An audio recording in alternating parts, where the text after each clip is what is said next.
What is the no-dig gardening method and how do you start a no-dig allotment plot? Well, I'm here to answer all your questions. Hi, my name's Emma. I've had my allotment for about 3 years and a year ago I decided to turn it into a no-dig allotment garden. If you enjoy this video, you might enjoy some of my others, so don't forget to hit the subscribe button. So the no-dig gardening method was less invented and more discovered by a man called Charles Dowding. Dowding started to question why we dug in our gardens in the first place and what are the benefits of digging and what are the disadvantages of digging. From what I've read, there are two main benefits from the no-dig gardening method. Firstly, Dowding discovered that underneath our soil is a very, very carefully balanced ecosystem. This ecosystem is made up of millions of bacteria, microorganisms, insects. Digging disrupts this ecosystem. It moves things about, it disrupts the pH level of the soil, it disrupts the entire ecosystem, and the health of our crops rely on that ecosystem. Secondly, underneath our soil is a chemical element called carbon. When we dig into our soil, the carbon is released, and when it's released into the oxygen, it turns into carbon dioxide, which rises up into the atmosphere and is one of the causes of global warming. There are tons and tons of carbon stored underneath the soil, but none more so than in peat bogs. Peat is a gardener's best friend. Full of rich dead plant material, it makes a fantastic growing material. But peat bogs are capable of storing large amounts of carbon dioxide, and we need to preserve them. You can help by making sure you use a peat-free compost. So how do we start a no-dig raised bed? Well, this is my allotment plot, and in my first year I did no-dig. Basically, I dug all the time. During my second and third year, I've slowly started to turn a lot of my raised beds into no-dig. And I have seen so many benefits, which I will go into a little bit later on in this video. But for now, I'm going to show you how I'm going to turn this raised bed at the front of my allotment plot into a no-dig raised bed.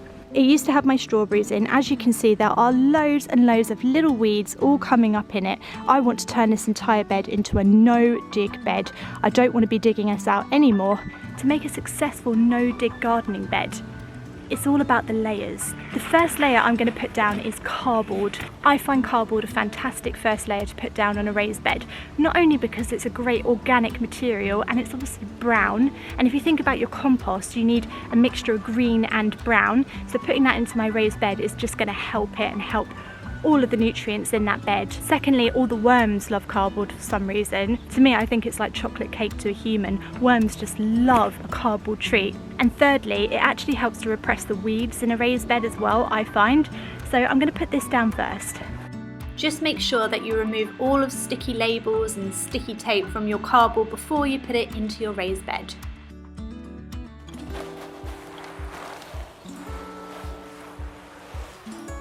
I water my cardboard once I've laid it out, and this just helps it to start to rot down a little bit quicker. Now you might notice that I'm just putting my cardboard straight over the weeds. I'm not bothering to pull them out or dig them out beforehand, and it's not because I'm lazy or I forgot. Now, according to Dowding, there's no need to weed before you start a no-dig bed. You can just put your layers straight over the top of the weeds and it will block out the light, block out the nutrients and kill the weeds anyway.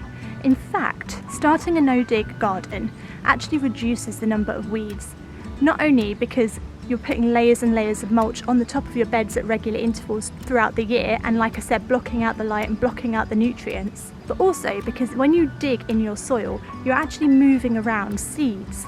Weeds usually spread in the wind, they get blown all around your allotment plot, and when you're digging, you're moving around those seeds, which in turn is just making more and more weeds come up. So when you stop digging, you stop spreading the weeds. Definitely a positive if you're like me and you can't stand weeding.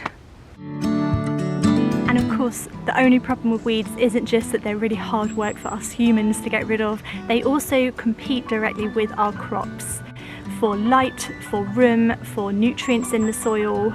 So with a no-dig bed, having less weeds is just beneficial for everyone, for you, for your crops, for the soil, for everything. So less weeds, better crops.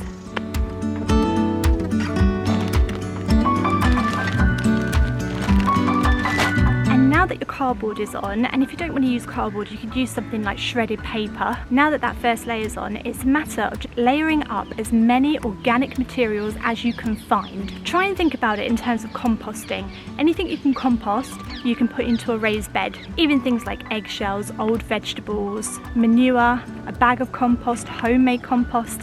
I've even put an old Christmas tree on one of mine as well.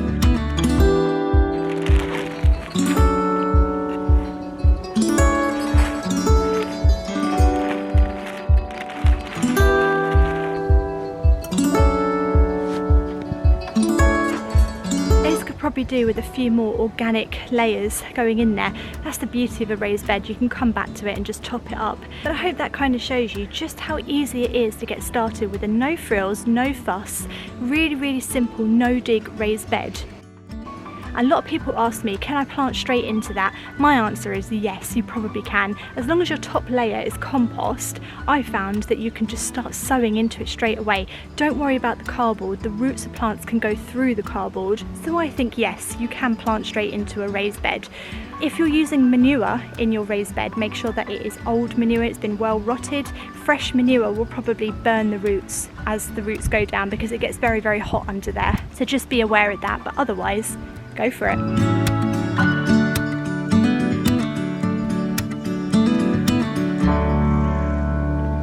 So let's talk about some of the advantages versus some of the disadvantages of starting a no-dig allotment plot. So only half of my beds are no-dig at the moment, and half of them are still traditional kind of dug-in beds.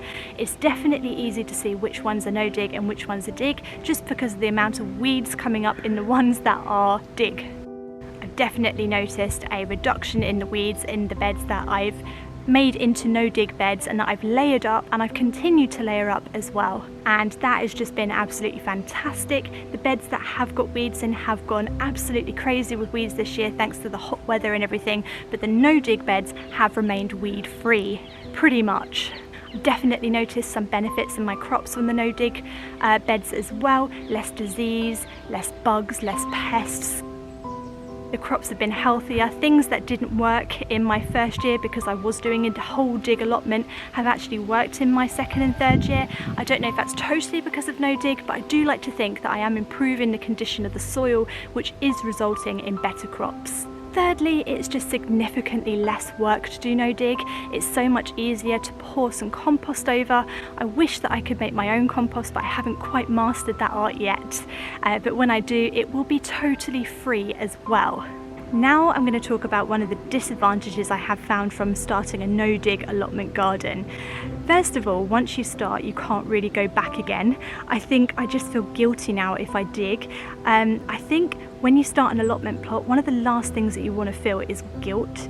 Everybody will have an opinion on exactly how you should garden, and when you do start no dig, people expect that you're going to completely stick with that gardening method forever, and you're not going to change up. So when I do change up and I think actually this isn't really working in this bed, I'm going to try something else, I do kind of feel a little bit guilty. That might just be a personal problem, but there we go. Secondly, it can be expensive. Now I'm quite lucky at my allotment plot that we actually get things like wood chip and horse manure for free, so I have been able to top up most of my beds for free. Cardboard is obviously very cheap, it's cardboard boxes or just from parcels, making sure you remove all the sticky tape and sticky labels. But compost I've had a problem with, and my compost heap is an absolute shambles. I am so ashamed of it.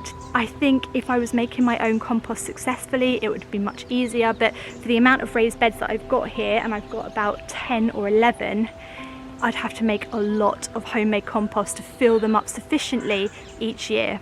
Also, I found that the no-dig method kind of needs to be topped up regularly. So though Charles Dowding kind of says spring and autumn time you should be topping up your beds, I actually find that I need to top them up 3 or 4 times a year.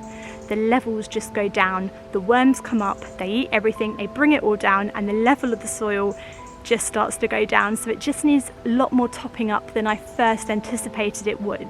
So definitely a couple of things to bear in mind if you are starting a no-dig allotment plot. However, I do believe that the advantages do outweigh the disadvantages. It's just a personal choice.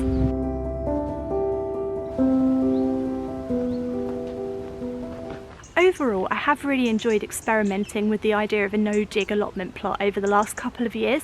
I think gardening is all about experimentation, finding what works for you, what works for your plot, for your garden. There are definitely advantages, definitely a few disadvantages. I hope this video has been really informative to you. If it has, do subscribe to my YouTube channel for lots more allotment tips and tricks and ideas and fun. Share this video with a friend if you think it will be useful to them, and let me know in the comments if you are team dig or team no dig. I would love to know. I'll see you in my next video. Thanks for watching, guys. Bye.